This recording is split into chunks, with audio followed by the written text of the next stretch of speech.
کہ یہ کہہ رہے ہیں کہ میری ان سے کہتے ہیں میں ان کے ارد گرد بہت زیادہ سیکیورٹی تھی اور کہتے ہیں میں ان بہت دور کھڑا ہوا تھا, مجھے سمجھ نہیں آ رہی تھی کہ میں ان سے کیسے ملاقات کروں. تو کہتے ہیں کہ میں وہاں پہ کھڑا ہوا تو میں نے پھر بہت اونچی آواز میں ان کو ساؤنڈ سے آواز نکالی بہت زیادہ زور سے, اور تو انہوں نے ایک دم میری طرف دیکھ لیا اور مجھے آواز دے کے بلایا اور مجھے بہت زور سے گلے لگایا, بہت مطلب انہوں نے میرے ساتھ بہت اچھا سے ہگ کیا. اور ان کی کیا بات ہوئی ان سے؟ کہتے ہیں کہ ان سے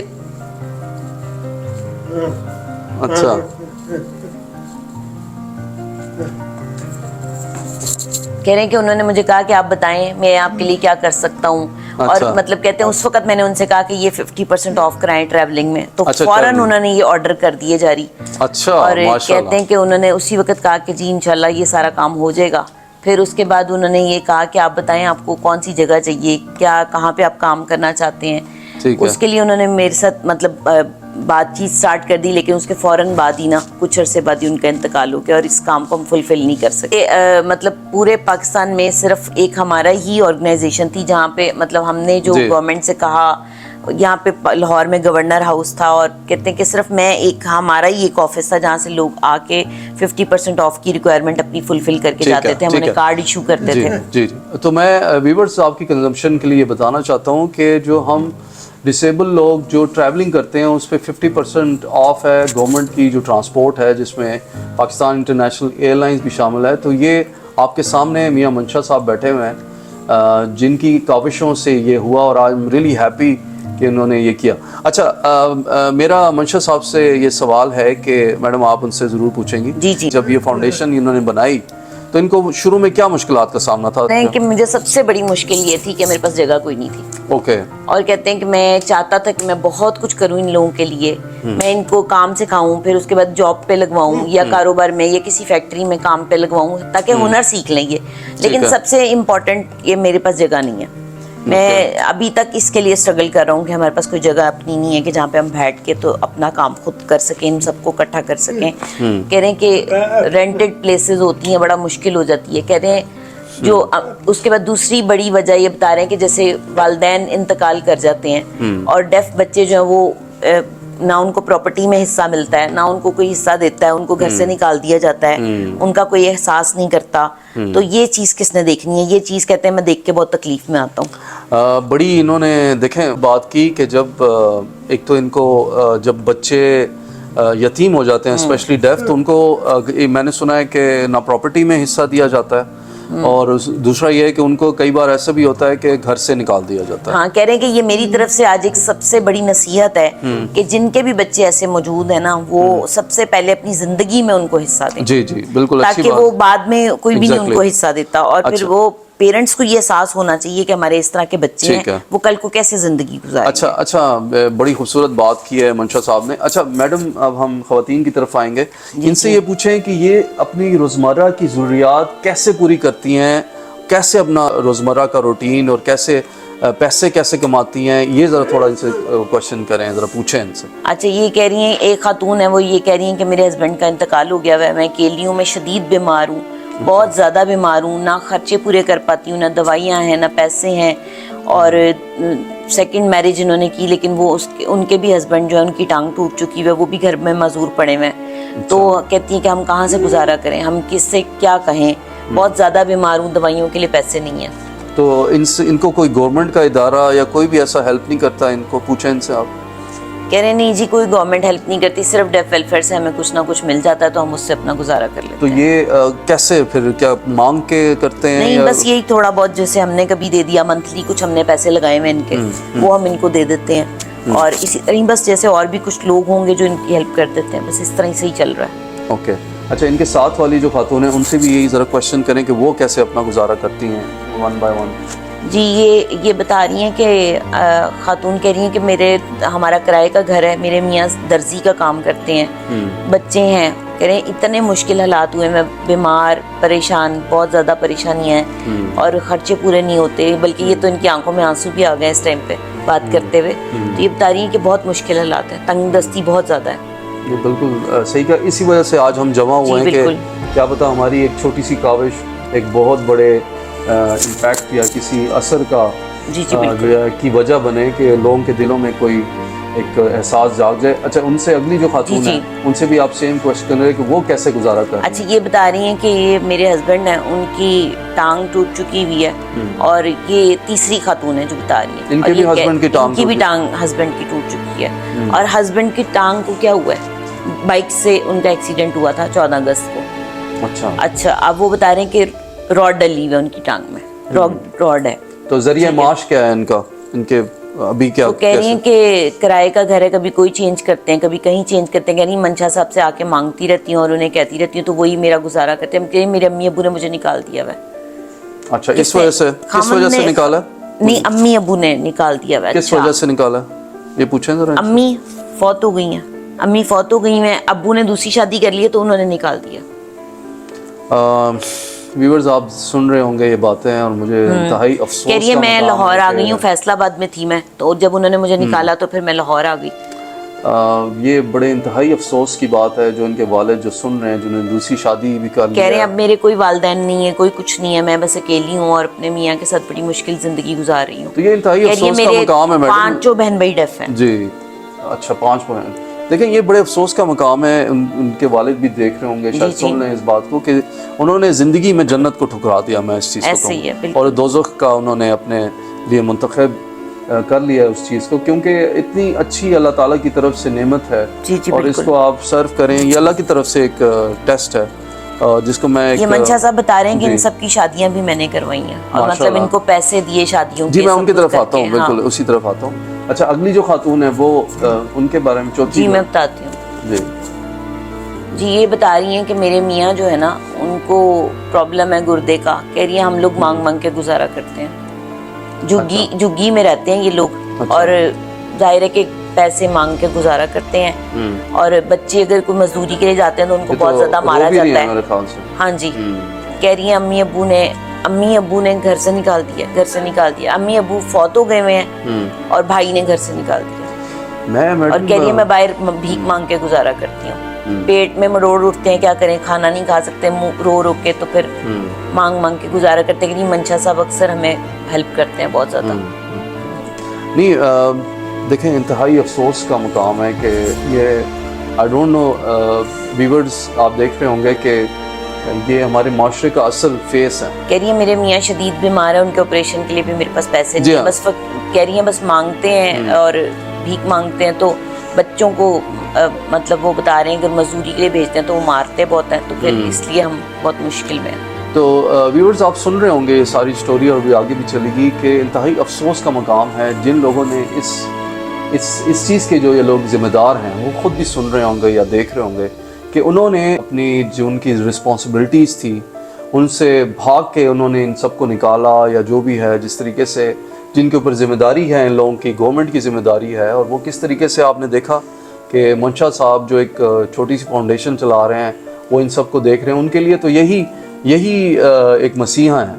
تو میڈم میرا اگلا سوال ہے کہ یہ جو سائن لینگویج ہے یہ کیسے آپ نے ان کو سکھائی ہے اور اس طریقے سے کیسے آپ نے کیونکہ جب یہ بول نہیں سکتے اور نہ یہ سن سکتے ہیں یہ کتنا ٹائم لگتا ہے ایک ہیئرنگ امپیئرمنٹ والے بندے کو یا بندی کو وہ سیکھنے کا اور کتنا یہ کیسے آپ کرتے ہیں؟ جی اگر تو میں بات کروں ان لوگوں کی تو چونکہ یہ پرانے دور کے لوگ ہیں تھوڑا سا اس ٹائم پہ اسکولوں کے لیے اتنی اویئرنیس نہیں تھی اور اسکولس اتنے نہیں بنے ہوئے تھے اور اس وقت انہوں نے شاید پڑھا بھی کچھ نہیں ہے بالکل ان پڑھ لوگ ہیں.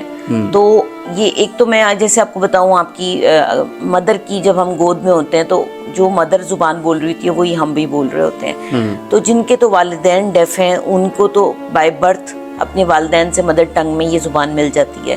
لیکن اگر جو بول اور سن نہیں سکتے اللہ تعالیٰ کی طرف سے ان کو یہ ایک انعام ہوتا ہے کہ وہ سائن لینگویج ان کے اندر موجود ہوتی ہے اور وہ خود بخود اپنے انوائرمنٹ میں لوگوں سے مل کے یہ چیز سیکھ جاتے ہیں. اشارے کی زبان ایک دوسرے سے بات کر کے سیکھ جاتے ہیں. لیکن اگر ان کی فیملی میں اگر کوئی موجود ہے تو وہ ان سے سیکھ لیتے ہیں.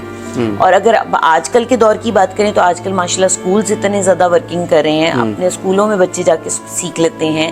پیرنٹس ہیں تو پیرنٹس سے سیکھ لیتے ہیں اور اگر پیرنٹس نہیں ہیں اور وہ پیرنٹس بالکل نارمل ہیں اور بچے ڈیف ہیں تو پھر وہ اسکول سے جا کے سیکھ لیتے ہیں. اچھا آپ کا ادارہ ان لوگوں کو کیا سکلز دے رہا ہے ذرا شارٹر طریقے سے؟ بیسیکلی اگر آج کی جنریشن کی بات کریں تو ہم لوگ I T graphics hard where اور کمپیوٹر. اب آج کل جیسے ای کامرس کے اوپر بہت کام ہو رہا ہے, اس کے اوپر کام کریں, ڈریس ڈیزائننگ پہ کام کریں, آرٹ ورک پہ کام کریں. ان لوگوں کے اسٹالس لگواتی ہوں تاکہ یہ لوگ اپنی چیزیں سیل کر سکیں. اس طرح کے مختلف کام ہیں جو ہم کر رہے ہیں. اچھا میڈم, یہ منشا صاحب سے ایک میسج لیں, last message to the audience, لوگوں سے کیا بات کرنا چاہیں گے؟ اچھا, یہ انہوں نے آخری ایک سجیشن یہ دیا ہے اور ایڈوائس یہ دی ہے کہ آپ کوئی ایک ایریا چوز کر لیں. گورنمنٹ کو اپیل کیا ہے انہوں نے کہ کوئی ایک ایریا چوز کر لیں جہاں پر آپ ان کے لیے کوئی بلڈنگ تعمیر کر دیں, چاہے 1 بیڈ روم کا ایک اپارٹمنٹ چھوٹا سا دے دیں, ان کو فلیٹ بنا دیں, لیکن وہ ان لوگوں کے لیے خاص مختص کر دیں تاکہ یہ لوگ وہاں جا کے رہ سکیں اور ان کو وہاں سے کوئی نکال نہ سکے, کیونکہ کرایہ دینا بہت مشکل ہوتا ہے. تھوڑے سی رقم کے ساتھ آپ ان سے انسٹالمنٹ میں کچھ پیسے لے سکتے ہیں جو یہ آسانی سے دے سکیں, وہ آپ طے کر لیں ان کے ساتھ. تو جو بیچارے کما نہیں سکتے, جو کچھ کر نہیں سکتے, وہ گھر کا کرایہ کہاں سے دیں گے, کھانا کہاں سے کھائیں گے, تو کہہ رہے ہیں کہ میری یہ سجیشن ہے کہ گورنمنٹ اس کے اوپر ضرور غور کرے کہ کوئی ایک سوسائٹی بنا دے ان کے لیے جہاں پر ایک ایک کمرے کے ان کو چھوٹے چھوٹے گھر بنا دیں تاکہ یہ آسان زندگی گزار سکیں اپنے لیے. نہیں, بالکل بڑی اچھی بات کی کہ ایک سوسائٹی بنا دی جائے جس کے اندر ایک ایکسکلوسیو سوسائٹی ہو جہاں پہ یہ سارے آرام سے رہ سکیں. اور کہہ رہے ہیں کہ اس میں اسپیشلی ان کے بلز جو ہے نا وہ نہ ان سے لیے جائیں. ٹھیک ہے, تاکہ یہ بل, کیونکہ وہ جو کماتے ہیں بیچارے وہ بلوں پہ اور کرائے پہ لگ جاتا ہے, تو کھانا کیا ہے انہوں نے. جی, بڑی زبردست انہوں نے سجیشن دیا, اور یہ انشاءاللہ ضرور جو گورنمنٹ کے ادارے اور جو لوگ سن رہے ہیں جو ریلیٹڈ ہیں کہ کائنڈلی اس طرح کی ایک پروجیکٹ کیا جائے جس کے اندر ہم ان کو سبسیڈائز قسم کے گھر دیں, اور اس کے ساتھ ساتھ جو ان سے بلز ہیں الیکٹریسٹی واٹر وغیرہ کے وہ چارجز نہ لیے جائیں, اور ان کو ایک ویور دیا جائے, ایک چھوٹ دی جائے. اچھا میڈم, ان سے ایک لاسٹ میسج لیں 1 by 1 کہ یہ کیا ایک میسج دینا چاہیں گی اور کیا ان کے ایک اپیل کرنا چاہیں گی گورنمنٹ سے یا جو بھی اداروں سے. 1 by 1.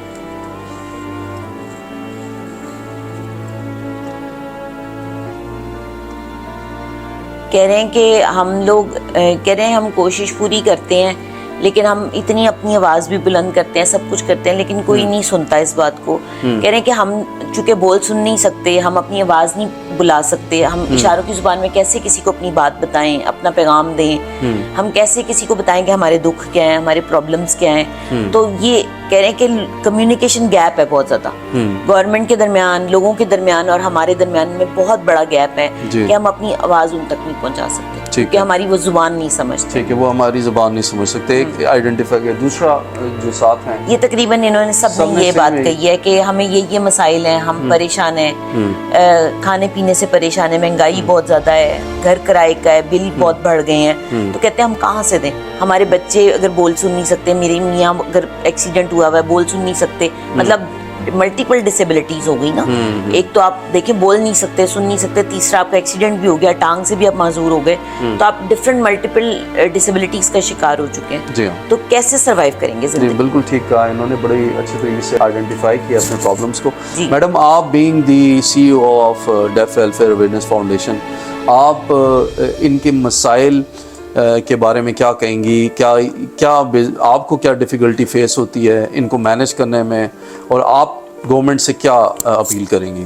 جی, سب سے پہلے تو میں یہی اپیل کروں گی جو منشا صاحب نے کہا ہے کہ سب سے امپورٹنٹ ہے کہ ہماری اپنی ایک جگہ ہو. جی, اس کی ایک بڑی ریزن کیا ہے کہ یہ سب خواتین مرد ڈیف ہماری ڈیف فاؤنڈیشن میں آتے ہیں جی, اور ان کے پاس اور کوئی رستہ نہیں ہے کہ کہیں اور جا سکیں یا کسی اور سے جا کے اپنے پرابلمس شیئر کر سکیں. ضروری نہیں ہے کہ آپ کو ایک غربت کا پرابلم ہے, اور بہت سارے مسائل ہیں, ہیلتھ کے پرابلمز ہیں, فائنینشیل پرابلم ہے, کوئی فیملی کے کوئی پرابلمز ہو سکتے ہیں, لڑائی جھگڑے ہو سکتے ہیں.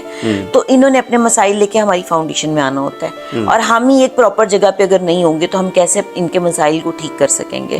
تو اگر, اور سیکنڈلی جیسے یہ لوگ ہمارے پاس اپنی درخواستیں لے کے آتے ہیں, یہ بہت سارے پرابلمز لے کے آتے ہیں, گورنمنٹ ایک بڑے لیول پہ کام کر سکتی ہے, ان کے ہیلتھ ایشوز دور کریں, ان کے جو رینٹڈ ہومز ہیں ان کے مسائل دور کریں, ان کے پراپرٹی کے مسائل حل کیے جائیں. چونکہ ان کی فیملیز ان کو نہیں سپورٹ کرتی ہیں, یہ کہاں جائیں, یہ کہاں سے کمائیں. ان کے بچوں کو فری آف کاسٹ ایجوکیشن ملنی چاہیے, فری آف کاسٹ ہیلتھ کے معاملات ان کے سالو ہونے چاہیے, ساتھ میرج کے بھی مسئلے, میرج کے مسئلے حل ہونے چاہیے. مطلب شادی اگر کسی فیملی میں کسی بچے بچی کی ڈیف کی کرنی ہے تو ان کے لیے بس پیسے ہی نہیں ہے کہ وہ کہاں سے ان بچے بچی کی شادی کریں. اور آپ کی فاؤنڈیشن تو میرجز بھی کرواتی ہے؟ جی, میرجز کرواتے بھی ہیں, اور ان کو ہم سپورٹ بھی کرتے ہیں. ان کو سامان چاہیے ہوتا ہے شادی کے لیے, یا ان کی شادی کا کھانا چاہیے ہوتا ہے تو ہم وہ بھی کرتے ہیں. Very nice very nice. Thank you very much madam for your time, اور میری طرف سے ان تمام خواتین کا اور منشا صاحب کا بھی شکریہ ادا کریں. جی آپ کا بہت شکریہ کہ آپ نے یہاں بلایا اور اسپیشلی لوگوں کے مسائل کو آپ لوگوں نے اجاگر کیا ہے, اور میں تو کہتی ہوں کہ یہ آواز گورنمنٹ تک پہنچنی چاہیے. جی بالکل. یہ صرف 4 خواتین آپ کو نظر آ رہی ہیں, اس طرح کی ہزاروں خواتین ہیں جو کہ میں مطلب سم ٹائم جب کہیں پہ ہم اکٹھا کرتے ہیں تو ہمیں دیکھ دیکھ کے تکلیف ہو رہی ہوتی ہے کہ ہم کیسے ان کے مسائل کو حل کریں. جی بالکل, آپ نے بالکل صحیح کہا. ویورز, جیسا کہ آپ نے دیکھا, آئی ایم ریئلی ایموشنل. آج میں بہت زیادہ ایموشنل ہوں کیونکہ میں ان خواتین کے ساتھ بیٹھا ہوں, منشا صاحب کے ساتھ بیٹھا ہوں, جو اصل اس معاشرے کا حصہ ہیں اور اس معاشرے کا ایک چہرہ ہیں. یہ چہرہ میں آپ کو دکھا رہا ہوں. یہ وہ مسائل ہیں جو یہ فیس کر رہے ہیں اور ان کا کوئی کلا کما نہیں ہو رہا. یہ مسائل آپ نے ان کے آنسوؤں سے اندازہ لگایا ہوگا کہ یہ کس چیز سے, کس عبرت ناک قسم کی ایک تکلیف سے گزر رہے ہیں. اور رمضان کا یہ مہینہ ہے اور اس میں کہ اگر ہم ان لوگوں کی داد رسی نہیں کریں گے تو کون کرے گا. اور رمضان ہمیں یہی سکھاتا ہے کہ آپ نے اپنی تکلیف کو بھول کے کسی کی تکلیف یا کسی کی پرابلم میں اس کی ہیلپ کرنی ہے اور اس کے زخم پہ مرہم رکھنی ہے. یہ لوگ سن نہیں سکتے, بول نہیں سکتے, لیکن آج ان کی آواز اتنی گہری ہے, ان کی آواز میں اتنا درد ہے, ان کے الفاظ میں اتنا درد ہے کہ وہ دل میں اتر جاتا ہے. اگر آپ کے اندر تھوڑی سی بھی دل میں ان لوگوں کے لیے جگہ ہے تو ضرور اس فاؤنڈیشن کو ہیلپ کریں, ان کی کاوش میں ان کا ساتھ دیں. اگر آپ سوچیں کہ آپ لوگوں کی انڈیویجول صرف تھوڑی سی بھی مدد ان کے لیے قطرہ قطرہ بن کے ایک دریا بن سکتی ہے. ویورز, آج میں ان کی آواز بنا ہوں, آج ان کی باتیں میں نے سنی ہیں.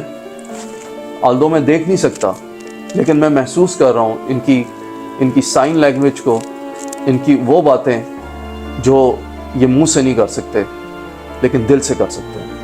آئی ہوپ ویورز آپ کو یہ پروگرام, یہ ستارے پسند آئے ہوں گے. دوبارہ ملتے ہیں انشاءاللہ. اللہ حافظ.